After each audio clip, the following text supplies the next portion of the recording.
Boa noite, Brasília. Eu sou o Sandro Gianelli. Vamos começando aqui mais um programa Conectado ao Poder. Hoje é terça-feira, dia 26 de maio. O programa de hoje, eu estou aqui nos estúdios aqui da TV União em Brasília, com o meu amigo Jair Henderson. Beleza, Jair? Tudo certo. Tudo certinho? Tudo certo. Você tem nenhum tipo de consideração aí para fazer aqui na abertura do programa, assim? Em relação a ontem? Em relação a ontem, garoto. Muito bem. Não, Abra seu coração. Não, eu queria dizer o seguinte, ontem eu falei que... Pode beber alguém, vai. Pode beber. Ontem eu falei que o aparelho do Lula tinha sido... O neto do Lula tinha sido recolhido pela Polícia Federal. Eu só falei que era enquanto o presidente estava em exercício. Só que foi depois, no final de 2016 para 2017. O iPad do neto do Lula que foi recolhido pela Polícia Federal. Então, para deixar claro, foi o iPad do neto não do Lula, não do e ele Lula. não era presidente, ele era ex-presidente. Já era ex-presidente, isso. E aí logo na sequência virou também presidiário. Isso mesmo. Só para deixar claro, assim, Claro, rapaziada. sim. Corrigido então, né? Corrigida a questão temporal, né? Não era enquanto o Lula estava presidente, sim depois. Muito bem. Nós vamos falar com quem hoje no Conectado ao Poder? Darlan, consultor político. Ele é seu amigo para você falar Darlan? Não, perdão. Não. Olha só, hoje no Conectado ao Poder nós vamos bater um papo com Darlan Campos. Ele é consultor em marketing político, escritor, tem alguns livros aí voltados para o tema. É um dos grandes nomes do marketing político no Brasil, principalmente no seu estado, o estado do Espírito Santo. Inclusive ele está de lá batendo um papo conosco aqui pelo Skype. Darlan, boa noite. Obrigado por ter aceitado aqui o nosso convite, viu? Boa noite, Sandro, Jair. É um prazer poder estar com vocês aqui num espaço tão privilegiado. Muito obrigado pelo convite. Como é que está a política aí no teu estado? Aí é tranquilo? Como em qualquer estado do Brasil, um grande desafio, né? Hoje a gente tem um governador que é do PSB, já foi governador, depois perdeu a reeleição e voltou ao cargo de governador na último pleito, e com todos os desafios de toda a nação, né?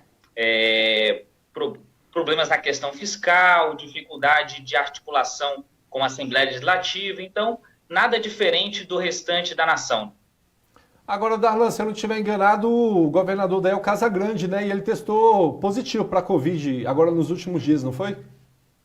Exatamente, o Renato pegou Covid, ele e a esposa teve um problema de saúde na semana passada, nada a ver com Covid, foi internada e tudo indica que ela tenha contraído Covid dentro do hospital. E aí, depois, quando volta para casa, o marido acaba também pegando Covid, então os dois estão de quarentena em casa. Que situação, né? Infelizmente, todos nós aí estamos a mercê do Covid, né? No começo o pessoal falava que era uma doença de ricos, mas assim, eu não sei aí, mas pelo menos aqui no Distrito Federal está matando muito mesmo, são os pobres, viu? Como é que está essa situação aí? Como em todo o Brasil e como foi no mundo, essa doença acaba iniciando o seu processo numa classe AB, que em geral estava fazendo viagens, alguma viagem de férias ou a trabalho no exterior, e acaba trazendo para o processo. Mas, como a gente já percebeu nos últimos meses, que isso já se interioriza, já começa a atingir forte as cidades do interior e também as periferias, que é o grande desafio. Quando a Covid alcança as periferias, isso dá um potencial de alastrar a doença gigante, e é o desafio que nós estamos vivendo agora. Então, aqui também continua com esse desafio, começam a aumentar o número de casos, de mortes, e aí o governador aqui tem tido uma postura de adotar o isolamento social, de ser se posicionar contrário às medidas do atual presidente Jair Bolsonaro, e tem se alinhado aí a boa parte dos governadores do país nesse enfrentamento da pandemia. Em relação a isso aí, está difícil a situação do presidente Jair Bolsonaro, viu? Praticamente não tem quase nenhum governador aí seguindo as orientações aí do nosso presidente. Eu vou aproveitar aqui, Darlan, antes da gente começar a falar aqui sobre marketing político, sobre as eleições agora de 2020, eu vou passar os números aqui da Covid aqui atualizados aqui para o nosso telespectador. No mundo nós temos 5.550.399 pessoas com a Covid-19, viu, Jair Anderson? Já temos 348.447 mortes ao redor de todo o mundo. Aqui no Brasil já são 23.622 mortes, 377.780 casos, com 153.833 pacientes recuperados, viu? Aqui no Distrito Federal tivemos 7 novos óbitos nas últimas 24 horas. O DF chega aí a 114 mortes, somado as mortes da região do entorno, Jair, nós já temos 124 mortes e 7.212 casos de coronavírus. Isso porque o Distrito Federal ainda é uma das regiões aí com a situação mais estável, né? Imagine se o bicho estivesse pegando por aqui. Ô, Darlan, eu queria começar aqui a gente falando um pouquinho sobre marketing político. Como é que você está vendo aí essa possibilidade da eleição ser adiada para dezembro? Você, como consultor, você avalia que esse adiamento aí, ele vai ser melhor para quem quer chegar ao poder ou ele é melhor para quem já está no poder concorrendo à reeleição? Primeiro, a gente tem que entender, Sandro, que essa tende a ser a eleição mais singular da nova república, né? Nós, consultores, analistas políticos, costumamos sempre dizer que toda eleição ela é única, tem o seu próprio enredo, o seu próprio contexto. Entretanto, a eleição de 2020 ela será a eleição mais singular da nova república, uma vez que ela acontece no meio de uma pandemia, já que está claro que nós só vamos conseguir voltar ao, entre aspas, normal, no momento em que nós tivermos uma vacina ou um remédio eficaz contra a doença. Então, isso vai dar um impacto gigante no processo, já está acontecendo na pré-campanha e na campanha também vai ser. Nós temos que avaliar, antes de dizer se são os desafiantes ou os mandatários, os projetos de continuidade de poder que terão mais força, isso vai depender muito de cada realidade. Aí eu dou 2 variáveis para a gente chegar nessa decisão. Primeira variável, se nós tomarmos como base de que a crise econômica ela será de curto prazo, ela vai atingir as famílias e tudo indica que vai, só para citar um dado, nos Estados Unidos, nós estamos falando que em 50 dias, 26 milhões de pessoas pediram seguro-desemprego. Significa dizer que todos os empregos criados nos Estados Unidos a partir da crise de 2008 foram perdidos com a pandemia em apenas 50 dias. Então, nós estamos supondo, estou partindo dessa hipótese, de que vai haver uma crise econômica já no curto prazo. Isso vai atingir as famílias. Atingiu as famílias, isso tende a mudar o humor do eleitor. Essa é uma segunda variável que nós temos que levar em conta. Se o humor do eleitor ele muda já no curto prazo, então taxas de aprovação de mandatários que no início da quarentena estavam subindo, a gente viu presidentes no mundo todo subindo sua taxa de aprovação, o Trump deu uma caída, mas no início da pandemia conseguiu melhorar um pouco a sua melhora. Nós estamos falando da Merkel na Alemanha, Trudeau no Canadá, Macron na França. Estamos falando de boa parte dos governadores e prefeitos que enfrentaram no início do processo a pandemia. Então, eles tiveram um aumento leve de aprovação. Entretanto, na medida em que a pandemia continua, vai tendo os desafios próprios da gestão de comunicar isso na sua base. Então, eu acho que vai depender de cada realidade, mas um fato consumado é que o humor do eleitor vai mudar. Se o humor do eleitor muda, isso dá possibilidades, tanto para a oposição posicionar um discurso, quanto para a situação. Para quem está na situação, vale lembrar que os canais digitais das prefeituras nunca tiveram um alcance tão grande. Todos os olhares estão sobre os mandatários que têm à sua disposição a atenção das pessoas, especialmente no primeiro momento, para a questão do coronavírus. Entretanto, a depender de como cada prefeito está enfrentando o coronavírus, isso pode se virar contra ele. Então, eu diria que a eleição 2020, no fundo, ela vai ser um grande referendo sobre a liderança desses prefeitos no enfrentamento ao coronavírus. Se a população entende que foi o projeto que está no poder conseguiu enfrentar esse problema de frente, ou se não, se foi engolido por ele. Agora, me diz uma coisa, Darlan, essa sua análise aí foi excelente, foi excepcional. Agora, eu queria que você passasse para a gente o seguinte raciocínio. Você acredita que essa eleição, em outras eleições, nós vimos o poder do Partido dos Trabalhadores em influenciar o resultado das eleições, principalmente em grandes municípios aqui do Brasil, as grandes capitais e os grandes municípios. Você acredita que nessa eleição o presidente Jair Messias Bolsonaro vai ter essa força também dessa transferência de votos com o apoio dele e da turma dele para ajudar a impulsionar candidatos? Primeiro, a gente pode, ao analisar essa questão, olhar no nosso retrospecto. Historicamente, o partido que está na presidência da República, até 2018, todos os partidos que estiveram no poder, nas eleições municipais, tiveram crescimento. A exceção em 2016, que a avalanche anti-PT atinge forte o Partido dos Trabalhadores e ele acabou sofrendo fortes derrotas em todo o Brasil. Foi assim em 16 e foi assim em 18. Entretanto, se você pegar as eleições de 2004, 2008, 2012, que logo após uma eleição do Partido dos Trabalhadores, você percebe que o PT e os partidos aliados do campo progressista tiveram, em geral, mais capilaridade na base. Por outro lado, assim também foi o PSDB quando estava na presidência da República. Então, porém, a gente tem uma situação diferente. Nós temos um presidente que não tem um partido, uma vez que ele foi eleito pelo PSL, já rompeu com esse partido, com as lideranças desse partido, e vai ter uma perspectiva, então, de um ethos bolsonarista dentro do processo. Então, nós não podemos falar mais do crescimento do partido do presidente, mas talvez de candidatos que se aproximem desse ethos bolsonarista. Então, podemos, então, avaliar que, de fato, ele vai conseguir ter um espaço, porque o presidente tem uma capilaridade, as pesquisas têm mostrado isso. Entretanto, vale lembrar que eleição municipal, o tema ele é muito mais local.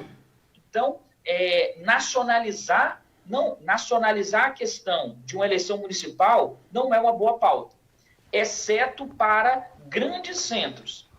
Então, por exemplo, a capital de São Paulo sempre teve um peso de discussão ideológica maior do que em outros espaços.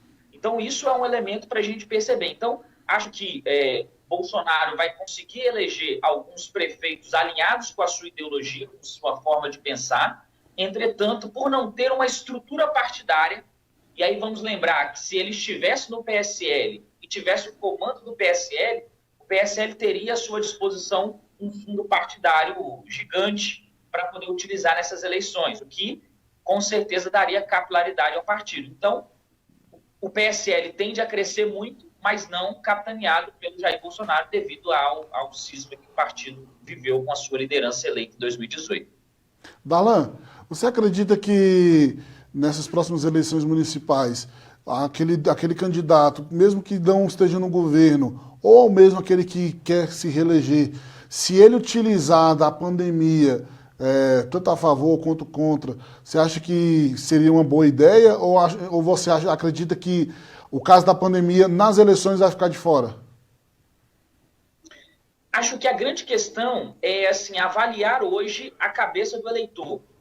A cabeça do eleitor, então, todos os projetos políticos que a gente estava aqui antes da pandemia, todos os planejamentos foram revistos. Por quê? Porque a cabeça do eleitor do Covid traz novas preocupações, mudanças de hábito de consumo. Então, eu tenho defendido que nós vamos viver em 2020 o que eu tenho chamado de campanha eleitoral low touch. Ou seja, low touch economy é uma expressão que vem do inglês e que tem trazido uma série de reflexões de consultorias internacionais para falar do novo comportamento do consumidor. O consumidor tem mudado a sua forma de se comportar no seu poder de compra, na sua forma de comprar, e isso faz com que uma série de realidades novas apareçam no cenário. Ou seja, nós vamos ver uma campanha eleitoral de baixo contato. Não vai ser uma campanha eleitoral sem contato, mas vai ser com baixo contato. Dito isso, a gente tem duas realidades. Primeiro, há uma tendência forte de que as eleições municipais o eleitor tenha um foco em resolução dos problemas. Por quê? Porque a eleição municipal é uma eleição que está mais próximo do eleitor. Então, ele quer menos saber se você é partido X ou Y e mais qual a sua proposta para resolver determinada questão. Por isso que os candidatos precisam focar exatamente na perspectiva das soluções. Como apresentar soluções para os problemas que estão colocados. E aí, vale uma atenção. É possível que 2 temas subam de importância devido à pandemia. Primeiro, com a superexposição de temas ligados à saúde pública, há uma tendência grande de que a saúde se torne, em boa parte dos municípios já era, mas se torne de longa data o grande tema de várias eleições municipais. Segundo tema que deve ganhar destaque é o que nós chamamos de geração de emprego e renda. Se eu tenho muita gente desempregada, dei o exemplo dos Estados Unidos agora há pouco, isso acontecendo nas cidades, quanto maior for o nível de classe D e E numa cidade, maior vai ser o impacto econômico do Covid nessas cidades, o que significa que os eleitores vão estar de olho nas propostas da perspectiva da retomada do crescimento daquela cidade ou daquela região. Excelente, Darlan. Eu queria que você fizesse uma avaliação para a gente do seguinte agora. Durante aí, pelo menos os últimos 16 anos, nós tínhamos uma narrativa no Brasil que eram os petistas e os outros. Hoje nós temos os petistas, os bolsonaristas e os outros. Como é que você avalia essas 3 narrativas? E eu não sei nem se eu diria de forma ideológica, porque eu acho que principalmente nos bolsonaristas, nem tudo ali é ideológico. Acho que em alguns momentos ali tem muito mais estratégia do que ideologia. Como é que você avalia isso?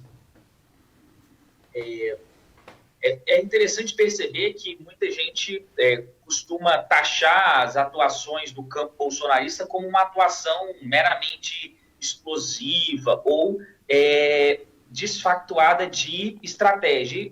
Que a gente vê exatamente o contrário. Existe um método por trás daquela, entre aspas, irracionalidade, muitas vezes. Então, há um método por trás, que merece ser estudado, aprofundado por aqueles que buscam enfrentar esse campo de pensamento. É importante entender, Sandro, que existe uma estrutura básica das narrativas ao longo do tempo, e isso não é novo. Nós estamos falando das velhas estruturas de narrativas que, inclusive, o cinema, a teledramaturgia utiliza em larga escala, que é o quê? Você tem um personagem, esse personagem tem um desejo. Só que, para ele alcançar esse desejo, existem forças antagônicas que impedem esse candidato, esse personagem, de alcançar o seu desejo. Então, isso cabe em qualquer narrativa. Uma discussão numa narrativa, e política é disputa de narrativa, mais importante do que saber se foi impeachment ou se foi golpe ou se não foi, existem 2 narrativas em confronto, estiveram especialmente naquele momento, e que as 2 tinham elementos de construção que era possível argumentar aqueles elementos. Então, em política, sempre há uma outra possibilidade narrativa. O que a gente percebe é que, por muito tempo, o PT conseguiu monopolizar uma narrativa de enfrentamento. Entretanto, especialmente com o aprofundamento da Lava Jato, depois do impeachment da Dilma, a gente tem uma virada num ambiente conservador que ganha espaço em toda a América Latina, não só no Brasil, mas na América Latina. No último ano, nós tivemos alguns países da América Latina que projetos progressistas ganharam espaço, né? Nós podemos falar do México, também da Argentina como exemplo. Entretanto, a gente ainda está num momento em que o pensamento conservador e podemos colocar aí no segundo base, o pensamento liberal tem um espaço maior de conexão com aquilo que o eleitorado espera. Sendo dito isso, a esquerda tem um desafio de quê? De encontrar uma narrativa que seja capaz de ter consonância com a população, o que ela ainda não encontrou desde o fim do governo Dilma, desde o impeachment da ex-presidente Dilma, você percebe a esquerda com uma dificuldade de conectar uma narrativa capaz de mobilizar o seu eleitorado. E existe um eleitorado esperando ansiosamente para ser alcançado pelo discurso progressista. Agora, Darlan, você falou agora há pouco sobre uma campanha de baixo contato. Uma campanha de baixo contato com o fortalecimento tanto do sinal de internet, as pessoas estão tendo mais acesso à internet hoje, as pessoas estão tendo mais condições hoje de ter um computador em casa, um aparelho celular ali que tenha uma boa conexão com a internet, as pessoas estão mais nas redes sociais. Então, assim, com todo esse fortalecimento aí dessas questões tecnológicas e a possibilidade de uma campanha com menor contato nesse momento, é correto afirmar, então, que as redes sociais terão um peso ainda maior nas eleições agora de 2020 do que de 2018. Queria que você fizesse um comentário em cima disso e, na sequência, já me dissesse o seguinte, dentro da tua experiência, você acredita que os candidatos que estão aí hoje no cenário, tanto os pré-candidatos quanto os políticos que estão em mandato, eles estão sabendo utilizar bem as redes sociais? Isso. É importante, Sandro, a gente perceber que a cada eleição o digital ocupa um espaço maior da estrutura de campanha. Então, ele nasceu lá com uma unidade pequenininha e foi crescendo, vai tomando forma. Em 2018, o digital teve um papel importante, teve o seu papel durante a eleição, e em 2020 havia uma tendência também de crescimento do uso do digital. Com a pandemia, esse potencial do digital aumenta, uma vez que está claro que nós não conseguiremos manter uma estrutura de campanha nos moldes tradicionais, que é o quê? Comício, com muito contato, muita caminhada. Isso não vai ser possível mais. Muitas reuniões, aglomeração de pessoas. Então, só por aí a gente já percebe que o digital vai ter um peso maior. A grande questão a maior parte da classe política não está preparada para um aprofundamento da sua estratégia dentro do ambiente digital. Eles não se prepararam para isso. Ou seja, isso exigiria deles há algum tempo, já está trabalhando, já está fazendo todo um processo de construção de imagem, narrativa e reputação dentro do ambiente digital, o que a maior parte deles não fez.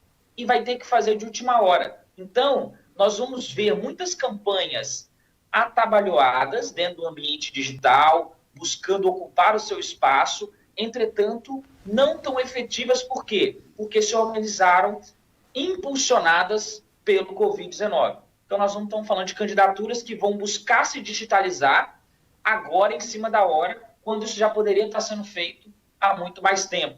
E aí é importante fundamentar que a mesma discussão que se faz da TV e da internet foi uma discussão que se fez lá atrás com o rádio quando surge a TV. E o rádio está presente até hoje. Então, TV, rádio, internet, eles compõem uma série de elementos importantes que fazem parte de uma campanha onde cada um tem a sua importância. E que se você consegue articular todos esses elementos de forma harmônica, você tem uma campanha que ganha força.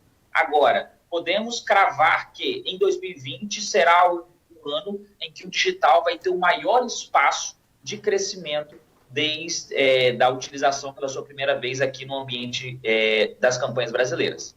Darlan, você acredita que o consultor político ele tem a capacidade de fazer a transformação da narrativa do candidato ou apenas o aperfeiçoamento daquilo que o candidato já traz na campanha eleitoral? Você tem... Primeiro que eu acho que, infelizmente, desde a Lava Jato e desde o Mensalão, depois passando pelo Petrolão, a gente teve vamos dizer assim, um ataque muito grande ao trabalho dos consultores e marketing político. Ficou meio marginalizado, né, Darlan? Foi muito marginalizado a nossa profissão, colocando muitas vezes como responsável por simplesmente você fazer uma moldura no candidato e tudo mais. Eu gosto muito de falar com os nossos clientes que é possível, assim como alguém pode enganar uma outra pessoa para conseguir um relacionamento na vida pessoal, É possível que um candidato ele se construa só para uma eleição. Entretanto, é como se você colocasse uma camisa curta dentro de uma pessoa e ela até consegue vestir, mas ela vai ficar desconfortável e essa camisa logo vai rasgar. Então, para que um projeto político tenha sustentabilidade, ele precisa aliar a história pessoal ao contexto histórico no qual ele está disputando. Então, para você construir uma narrativa vitoriosa, você precisa unir aquilo que é anseio popular, através de pesquisa, através de uma série de processos técnicos que você vai descobrir esse pensamento popular, a história do seu candidato. Lembrando que, assim como o marketing ele não ganha uma eleição, o marketing simplesmente ajuda e auxilia de maneira profissional aos elementos construídos pelo candidato e pela proposta do candidato a alcançar o seu eleitor-chave para que ele vença uma determinada disputa. Assim como não vai ter marketing que faça com que alguém venda picolé lá na Antártica, assim como não vai ter marketing que convença um muçulmano, uma muçulmana a usar biquíni no Irã, ou seja, assim também não tem... o marketing existe as suas limitações e essa limitação está em compreender qual é a história desse candidato e, a partir disso, traçar a melhor narrativa potencial para aquela eleição. Então, é uma falácia que dizem sobre algumas críticas, e isso é ruim para a profissão, mas acho que existe uma série de novos profissionais aí no mercado que têm buscado fazer um trabalho sério e demonstrando que, na verdade, nós somos mais um elemento dessa engrenagem que contribui com a democracia, né? No meu primeiro livro, que eu lancei em 2017, e no segundo livro também, que eu lancei agora no final de 2019, eu dedico uma parte dele exatamente para defender uma tese de que o marketing político, e essa é o que eu acredito, ele tem uma contribuição a dar para a democracia. Eu acredito, de fato, que quanto mais a gente conseguir popularizar as estratégias e as técnicas de marketing político, mais candidatos vão conseguir fazer campanhas mais profissionalizadas e alcançar o seu público-alvo. No final das contas, o eleitor é soberano, o voto é soberano. O que a gente precisa é potencializar que os candidatos alcancem o seu eleitor e consigam transmitir a sua mensagem. Todos eles têm esse direito e esse é o nosso papel como consultor, auxiliá-los nesse caminho. Bacana. Darlan, eu queria que você falasse para a gente em relação ao horário político da televisão. O horário político da televisão, você acredita que nessa eleição ainda vai ser determinante, principalmente nas grandes cidades que tem uma campanha na TV forte, você acredita que ainda vai ser determinante para o resultado da eleição? Porque antigamente se tinha que fazer grandes alianças, né, unir ali vários partidos políticos para ter um tempo de TV grande, exatamente porque isso era uma grande possibilidade de lhe garantir a vitória ali nas urnas. Queria que você avaliasse isso dentro desse novo cenário, desse novo contexto, com esses problemas que nós acabamos de citar aqui, como a Covid-19, como o fortalecimento das redes sociais. Mas antes eu vou fazer um intervalo e a gente volta na abertura do próximo bloco, você responde pra gente, combinado? É rapidinho, 1 minutinho, não sai daí, nós já voltamos aqui e continuamos batendo um papo aqui com o Darlan Campos, consultor em marketing político. Já voltamos.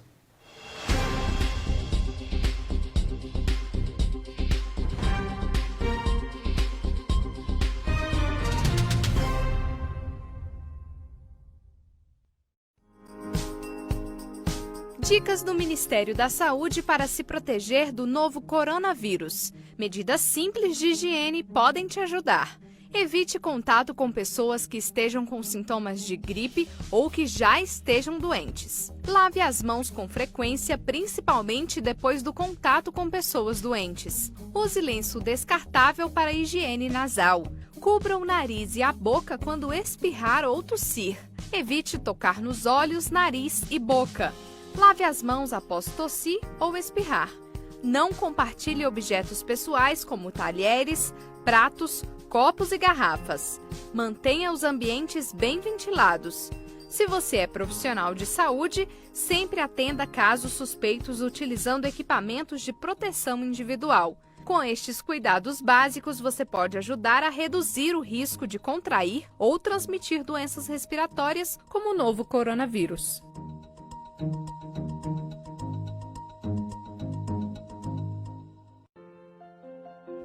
Em tempos como estes, todo mundo se dedica para cuidar de quem ama. E o CIR entende a responsabilidade que tem. A gente sabe que é preciso seguir transformando sorrisos. Por isso, redobramos os cuidados para garantir a segurança dos pacientes, colaboradores e todo o ambiente hospitalar. Utilizamos a tecnologia da ozonioterapia, que elimina vírus e bactérias do ar. E vamos continuar trabalhando com total compromisso para transformar vidas. Estamos preparados para atendê-lo.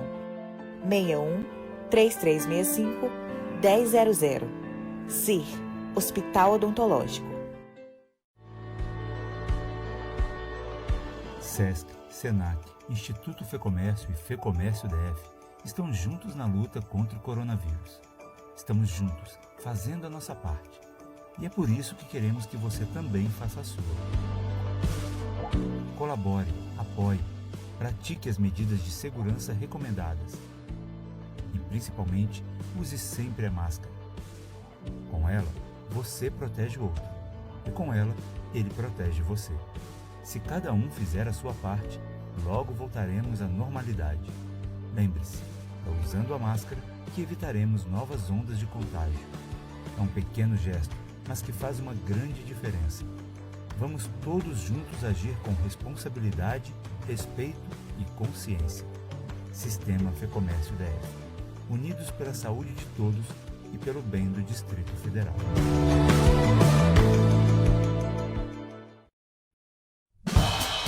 Então, eu tô a fim de fazer umas sobremesas legais, coisas fáceis de você fazer em casa nessa quarentena, tá?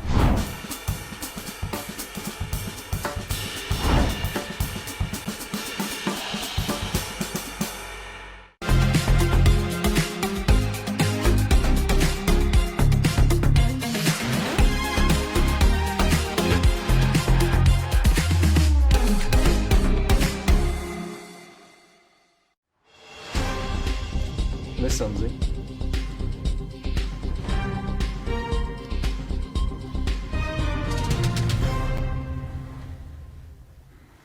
Estamos de volta com o programa Conectado ao Poder, hoje batendo um papo com o consultor em marketing político Darlan Campos, ele que é um dos grandes nomes aí do marketing político no Brasil, escritor, autor de 2 livros sobre o tema, tem feito um trabalho bem bacana ali, principalmente no estado ali do Espírito Santo. Darlan, você tem feito mais campanhas aí no Espírito Santo ou você tem saído um pouquinho aí, de repente caído ali para o Rio, para Minas, que são os estados mais próximos? Isso, a gente está tocando aqui campanha na Bahia, também em Minas, Espírito Santo e estamos no Pará. Algumas conversas no Mato Grosso, então estamos aí caminhado bem, graças a Deus. Bacana, muito bom. Queria saber de você o seguinte, horário político na TV, ainda é decisivo? Perfeito. Primeiro eu queria trazer um dado para a gente poder ampliar a nossa discussão. Desde a redemocratização até 2018, a gente tem um método de fazer campanha. Eu sou partidário de uma visão de que a eleição de 2018 encerra um ciclo de método, de forma, de jeito de fazer campanha que vem pela Nova República. 2018 inaugura um novo tempo, com outras características que a gente ainda não tem clareza do que de como vai se organizar, mas temos algumas pistas aí para a gente poder pensar. Dito isso, a gente pode olhar para trás e perceber que de todas as campanhas desde a redemocratização, apenas 2, quem tinha mais tempo de TV não chegou ao segundo turno, que foi a campanha agora com Alckmin, que tinha o pessoal brincava, tinha um latifúndio de tempo. Vale lembrar, então, que o que eu acho que fica para esse novo tempo? A TV continua tendo um papel importante, especialmente aquelas inserções durante a programação. Todas as pesquisas mostram que pelo menos 50% da população acompanha o processo da TV. E aí, se a gente olhar para a eleição de 2018, em que a internet teve um papel importante, nós vamos ver que todos os momentos em que a audiência no ambiente digital, que o candidato tinha um destaque, era em função da TV. Então, a gente olhando os dados da eleição de 2018, a TV pautou a internet. Exemplo, todas as entrevistas com os candidatos. Se você pegar no Google Trend, que é uma ferramenta de você acompanhar dados de pesquisa no Google, que é o principal buscador aí da internet, você buscar pelos candidatos, você vai ver que os pontos de maior procura pelos candidatos estão ligados a momentos que eles apareceram na TV. Seja na entrevista do Jornal Nacional, seja num debate, seja na entrevista do Roda Viva, que em geral a maioria deles tiveram boas pontuações. Então, foram momentos em que aquele tema pautou a internet. Então, a internet tem um papel, a TV tem um papel importante, e acho que, especialmente em cidades maiores, onde existe a TV, isso tem um papel importante. E aí nós temos 2 tipos de cidade. Eu colocaria 3 tipos de cidades. Tem a cidade que vai receber a TV, que vai receber programa daquele tipo. Você tem as cidades que não têm TV e que vão receber programa da capital ou de uma cidade satélite. Ou seja, essa cidade também acaba sendo muito impactada pela TV. Seja porque um candidato daquela cidade está defendendo mudança ou continuidade, isso pode fortalecer um determinado projeto.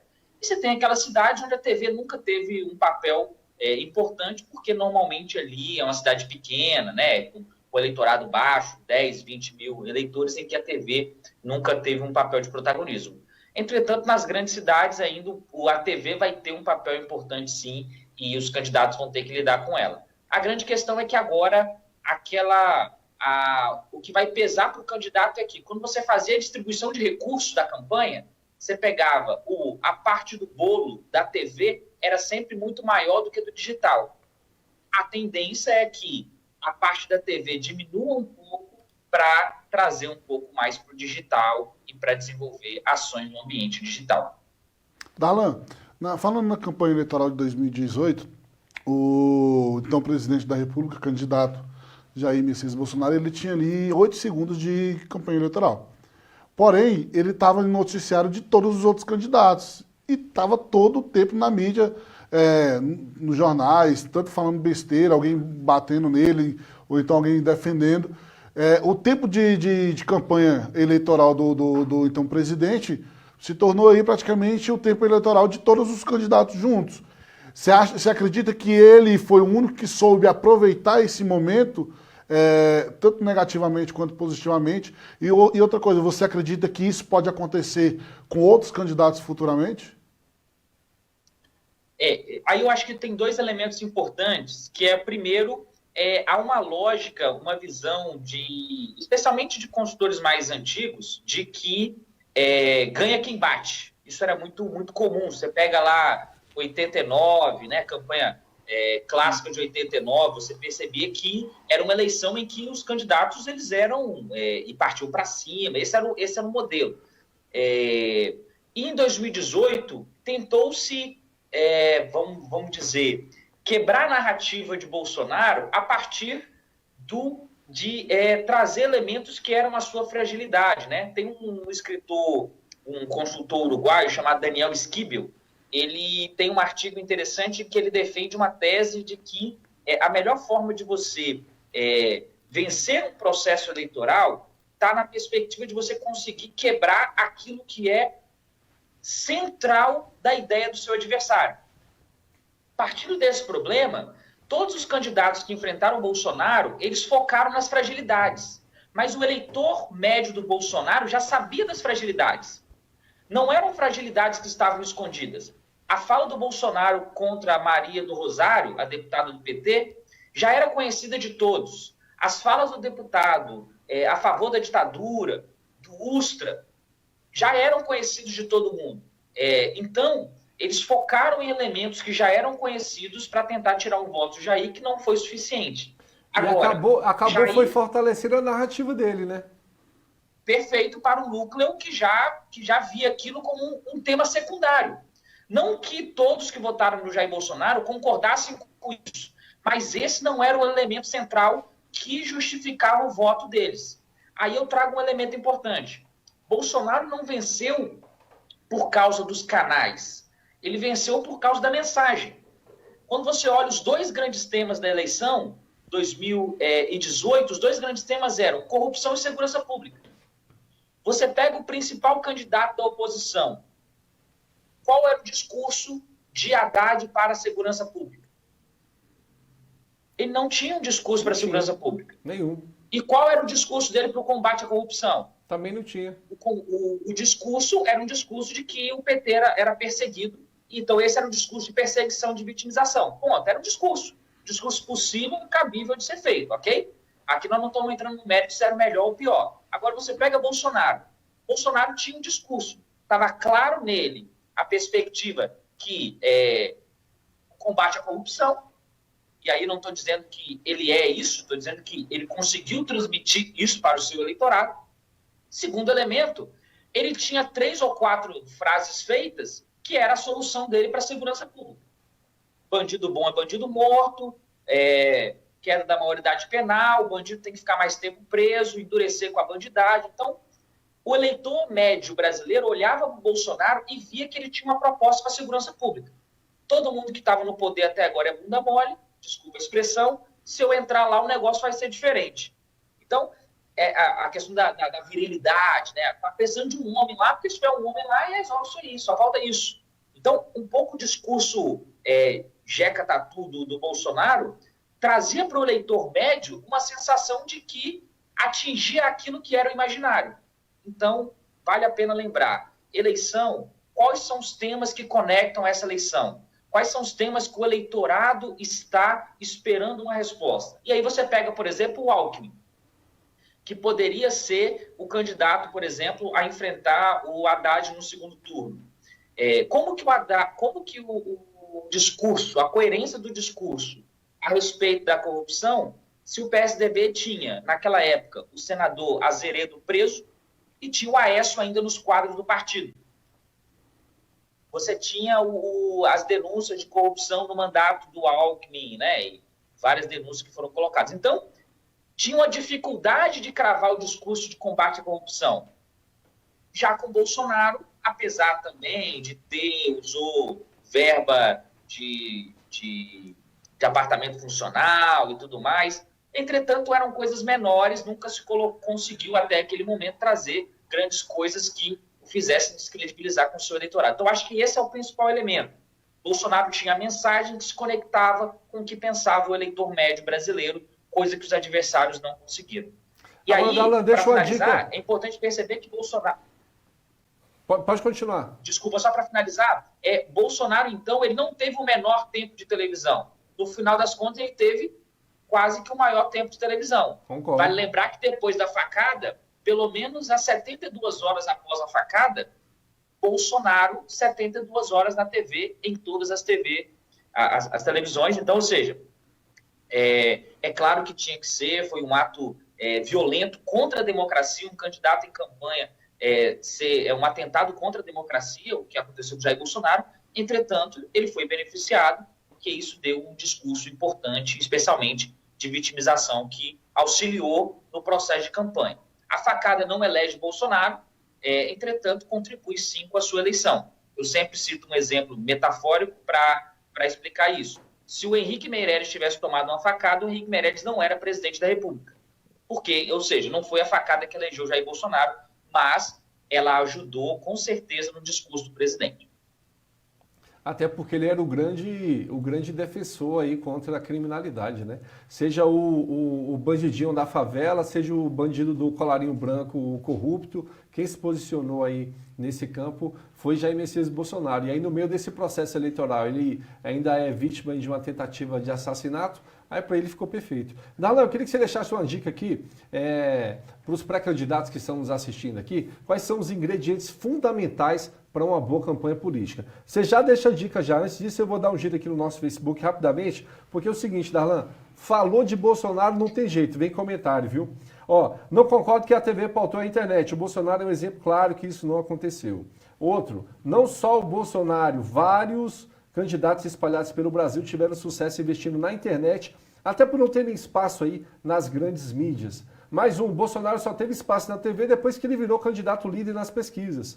Bolsonaro cresceu e quando surgiu já era um sucesso graças às redes sociais. Quando ele entrou aí para a grande mídia, ele já estava bombando, viu? E aí, agora sim, concordo, isso é verdade. As falas e os comportamentos de Bolsonaro já eram de conhecimento de todos. E, por fim, as mensagens só podem ser repassadas se tiver um canal e ele soube usar as redes sociais muito bem. Eu entendi, Darlan, perfeitamente o que você quis dizer. Só que assim, a gente percebe que tem algumas pessoas que têm dificuldade em compreender ele. Você quer tentar fazer um resumo rápido sobre esse tema antes de deixar dicas? Podemos sim. Para citar um exemplo, a mensagem é mais importante do que os canais. Se o Henrique Meirelles, volta ao exemplo, se o Henrique Meirelles tivesse os canais do Jair Bolsonaro, o Henrique Meirelles não seria presidente da República. Porque não basta ter os canais, você precisa ter a mensagem correta. A estratégia ela é mais importante do que os canais. Os canais têm o seu papel, eles fazem com que a mensagem alcance o processo, entretanto, não foram os canais que elegeram Bolsonaro. Foi a narrativa que ele construiu e que permitiu que ele chegasse até lá. A narrativa é mais importante do que os canais. Segundo ponto, busque aí, eu sugiro para quem quiser, fugindo aí dos partidarismos, né, o nosso papel na eleição de 2018, eu tive a oportunidade de tocar a campanha do PSL ao PCdoB. Então, a gente atua com todas as matrizes ideológicas. Essa é a nossa visão de pensamento quanto consultor. Então, para quem quiser se aprofundar no assunto, eu sugiro a utilizar uma ferramenta chamada Google Trends, que é uma ferramenta gratuita do Google, que você pode mapear tendências de busca no ambiente digital. Na hora de você escolher o tempo, coloca o tempo de campanha, que foi, e busca quais são os pontos em que mais se falou, se buscou na internet sobre determinado candidato. Em geral, esses pay points estão sempre ligados a algum momento na TV, seja uma entrevista no Jornal Nacional, na Roda Viva, ou um debate televisivo entre os candidatos. Excelente. E na sua visão, quais são os ingredientes fundamentais hoje para uma boa campanha política? Primeiro elemento fundamental é conhecer quem é o seu eleitor, o que ele pensa, qual é a dor dele. Perceba que você que é pré-candidato, você precisa focar a sua campanha em um público. Você não fala com todo mundo. Pensando na campanha, quem vai ser candidato a vereador, quem é o seu público-alvo, foque no que ele pensa, escolha. Campanha é escolha. Você não vai falar com todo mundo porque você não vai agradar todo mundo. Não tenha medo de desagradar as pessoas. Você precisa agradar um pedaço que seja suficiente para te eleger. Compreendi o que ele pensa? Você vai buscar se conectar com ele através de canais. Então, quais são os espaços, os canais que você vai utilizar? Esse é o segundo passo. Terceiro, produza conteúdo. Com o ambiente digital tendo um papel maior, a produção de conteúdo precisa ser melhor. Então, produza conteúdo. Lembrando, conteúdo não que te interesse, mas que interesse o eleitor que você quer conquistar. O foco tem que estar com o eleitor. Diferencie a sua campanha dos seus adversários. Esse é um elemento fundamental. Imagine que numa campanha de vereador, numa cidade grande, você vai ter centenas de candidatos a vereador. Por que o eleitor vai dar o voto em você e não no seu adversário que está no mesmo bairro que você? Quais são os elementos que te diferenciam? Então, busque diferenciar a sua campanha. É pelas suas qualidades pessoais, por aquilo que você já produziu pela comunidade, é pelo que você pensa, pela sua formação técnica, é porque você é novo, é porque você é experiente. Então, quais são os elementos que te diferenciam dos demais candidatos? Utilize-os e faça com que isso seja nítido. E mais importante, a eleição passe. Mais importante do que a vitória, ninguém entra numa disputa para perder, mas mais importante do que a vitória é você sair de uma eleição maior do que você entrou. O projeto político tem que ser pensado a médio prazo. Então, não minimize o seu projeto político apenas para uma eleição. Veja essa eleição como um degrau a ser passado, no qual você precisa sair dele maior do que você entrou. Então, essa eu acho que é a dica principal. Planeje a médio prazo a sua carreira política, a sua caminhada como pré-candidato e perceba que a eleição é uma etapa. Saia dela maior do que você entrou. Darlan, eu queria que você falasse para a gente se é importante para o candidato aí que venha a ser eleito, ele manter o consultor político depois da pós-eleição, para continuar a narrativa que ele colocou à disposição da população ali enquanto estava no período eleitoral. É importante manter o consultor político ou não? O consultor político vai até ali o dia das eleições e não volta mais? Isso é a mesma coisa de você vai num médico e aí o médico receita um remédio para você e você está com uma tosse e ele fala, olha, você vai tomar esse remédio por 7 dias.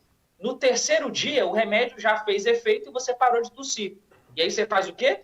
Você para de tomar o remédio. Parou de tomar o remédio, há uma possibilidade de voltar à tosse e, muito pior, você ter que tomar um medicamento ainda mais pesado. Então, ideal é que você tenha continuidade de trabalho, percepção de que a eleição é uma parte do trabalho, o pós-eleição é outro. É hora de entregar aquilo que você prometeu. Eleição é olhar para frente. Se você tiver continuidade nesse projeto, a possibilidade de dar certo é muito maior. E aí cabe a cada candidato avaliar até que ponto vale a pena esse processo. A gente sabe que é difícil, muitas vezes é custoso esse processo, entretanto, os projetos que são vitoriosos no médio prazo são aqueles que mantêm uma continuidade de trabalho, isso é fundamental, especialmente em tempos tão difíceis como esse que vivemos. Darlan, me diz uma coisa, para um pré-candidato ou um candidato à reeleição que não possui uma narrativa clara, definida, que não sabe direitinho qual é o perfil do seu eleitor, para esse tipo de candidato, o tipo de conteúdo que ele compartilha nas redes sociais, tanto faz. E aí eu já vou emendar. Quais são os tipos de conteúdos que hoje possuem mais resultados positivos? Conteúdo, a gente percebe que tem muito candidato que entende a rede social como se fosse uma espécie de um palanque. Então ele vai para a rua, tira foto com um, tira foto com outro, estou na reunião com fulano, estou na reunião com ciclano, estou participando da reunião aqui. Enfim, é muito focado na agenda. Que tipo de conteúdo que dá mais resultado aí para os pré-candidatos e candidatos à reeleição? É importante perceber que tem um trecho no livro Alice no País das Maravilhas, de Lewis Carroll, que ele chama a atenção de um diálogo entre Alice e o gato, né? A Alice pergunta para o gato qual caminho ela deve tomar. Tinham uma bifurcação e o gato pergunta para ela, para onde você quer ir? Ela falou, não sei. Aí o gato responde para ela, então qualquer caminho serve, né? Moral da história, quando você não sabe para onde ir, qualquer caminho serve. Então é mais ou menos um pré-candidato que não sabe quem é o seu público. O que ele postar, tudo está valendo, tudo é certo, porque ele não sabe quem é o público-alvo dele. Nesse momento, por isso que o foco da produção de comunicação tem que ser o seu público-alvo, aquele que vai ser o destinatário da sua ação. E aí a gente tem que entender que tudo é um ato de comunicação. Toda vez que eu faço uma publicação, isso é um ato de comunicação. Por isso que a gente tem que tomar o cuidado para não produzir mais nem menos, produzir o que é ideal. E como chegar no que é ideal? Como eu sei se um conteúdo deve ir para a internet ou não? É simplesmente responder uma pergunta. Esse conteúdo contribui para a construção da minha imagem? Da imagem que eu quero passar? Da imagem que eu quero ter lá na disputa eleitoral? Se esse conteúdo não contribuir com isso, eu não posto. Porque senão eu perco um ato de comunicação. E ato de comunicação, nós estamos falando hoje numa sociedade em que há uma grande disputa por atenção. Nesse momento onde há disputa de atenção, eu não posso trazer a atenção para o meu canal e entregar um conteúdo meia boca. Por isso que eu preciso produzir um bom conteúdo e não desperdiçar nenhum ato de comunicação. Atenção, o maior desafio de uma campanha é trazer a atenção das pessoas para ela e entregar aquilo que o eleitor deseja e espera. Excelente. Darlan, estou chegando no finzinho aqui do programa. Eu sei que também que você tem uma live daqui a pouquinho, a partir das 20 horas. Queria que você aproveitasse aqui, divulgasse suas redes sociais. E outra, quem tiver interesse no seu livro, como é que essas pessoas podem estar adquirindo? Bacana. Então, momento merchan, né? Primeiro, eu queria agradecer demais o convite, né? É uma honra aí estar com vocês nesse espaço tão privilegiado. Sandro, que a gente já se conhece há um tempo, um profissional que a gente admira pelo trabalho, pela seriedade. Então, parabéns a vocês pelo programa e por esse espaço que é um programa aí na TV União. Nossas redes, a gente tem primeiro um podcast, que é hoje o principal podcast de marketing político do Brasil. mais de 74 episódios já lançados, grandes profissionais já tiveram lá, já passaram por lá. Então, chama-se República Cast, você pode buscar no Google, ou nos nossos canais, Darlan _ Campos, e na página da República Marketing Político, que é a nossa consultoria. O nosso livro está à venda, o primeiro livro já está esgotado, de 2017. Nosso segundo livro, Marketing Político, Construção de Candidaturas Vitoriosas, está à venda, a versão impressa na Amazon e na Americanas, é só buscar por lá, Darlan Silveira Campos, Marketing Político, Construção de Campanhas de Candidaturas Vitoriosas, onde a gente faz uma reflexão sobre o tema e tentando contribuir aí com o mercado de marketing político e com aqueles que se interessam com a temática, né? A gente tem uma live daqui a pouco com um veículo aqui do Espírito Santo também para falar um pouquinho desse processo das eleições. Então é só ir lá no Darlan _ Campos. Bacana, viu, Darlan? Sucesso, viu? Durante esse processo aí vamos falar um pouquinho mais. Da próxima vez vamos falar um pouco de política. Vou deixar um pouco o marketing político de lado. Eu fiz uma semana passada com o Caio Manelli, nós esquecemos o marketing político, falamos só de política. E aí, você imagina como é que foram os comentários, né? Quero te agradecer e desejar muito sucesso aí. Sei que você tem uma live. Corre pra lá, sair daqui da TV, eu vou acompanhar também, viu? Obrigado.